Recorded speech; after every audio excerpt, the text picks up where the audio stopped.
Hello everyone. आज आप लोग आपकी हिंदी में निबंध तैयार कर रहे हैं खेल और स्वास्थ्य, यानी जो निबंध है आपका, इसके पॉइंट और भी हो सकते हैं। खेलों का महत्व, जीवन में खेलों का महत्व। और तो हम ये इससे देखते हैं, खेल से संबंधित है आपका। तो इस जो निबंध है, खेलों का इस सीधा संबंध स्वास्थ्य और प्रसन्नता से है।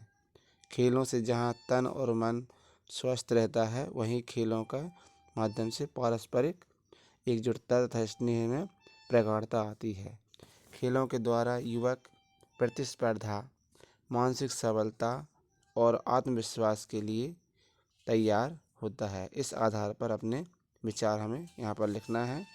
तो यह है आपका खेलों का महत्व भी हो सकता है, और खेलों का स्वास्थ्य, खेलों और स्वास्थ्य, यानी खेल से हमारा स्वास्थ्य कैसा रहता है।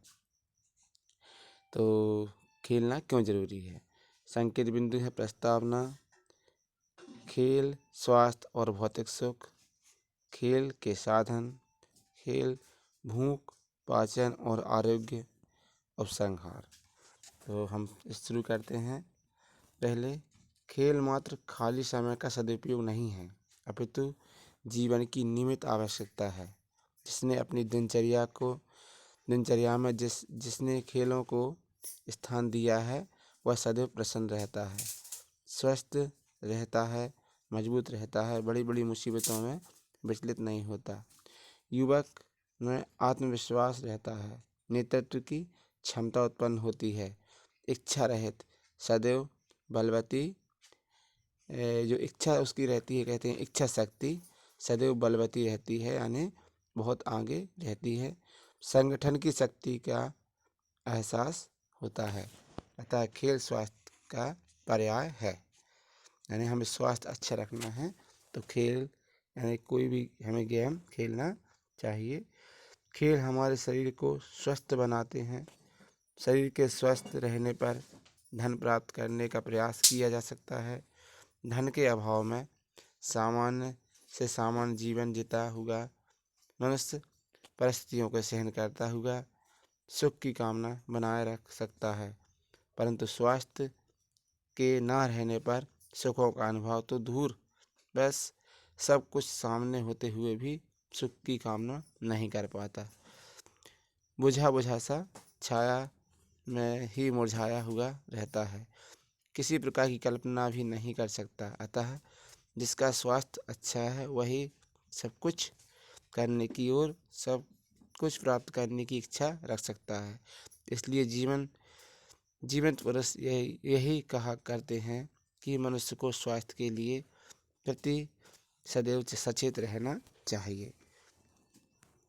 स्वस्थ युवक जो रहता है, खेल सामग्री के अभाव में भी खेल सकता है।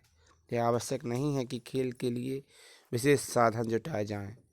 आज खेल की अलग अलग स्तर हैं।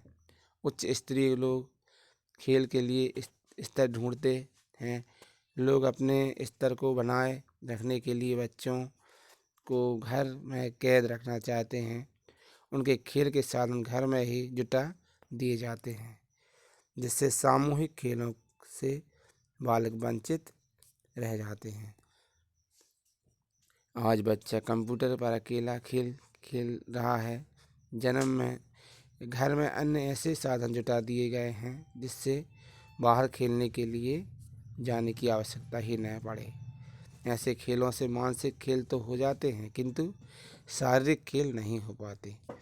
आयुर्वेद में कहा गया है कि खूब भूख लगने पर भोजन का आनंद मिलता है, और परिश्रम से पसीना आने पर शीतल छाया का आनंद मिलता है।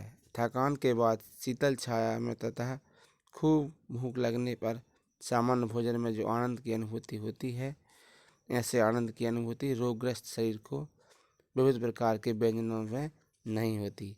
अतः जब बालक रुचि से खेलता है तो उसकी पाचन शक्ति बढ़ती है और उसे जोर की भूख लगती है।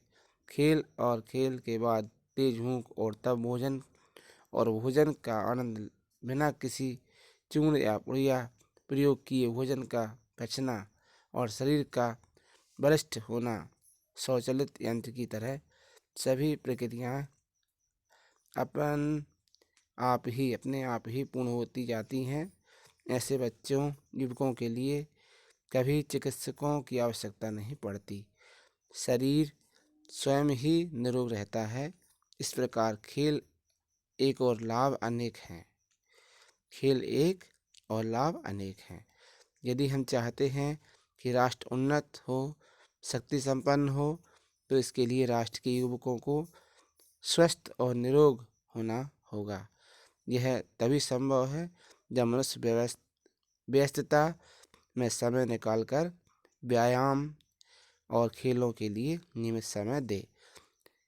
यानी व्यायाम का भी उतना महत्व है जितना कि खेलों का।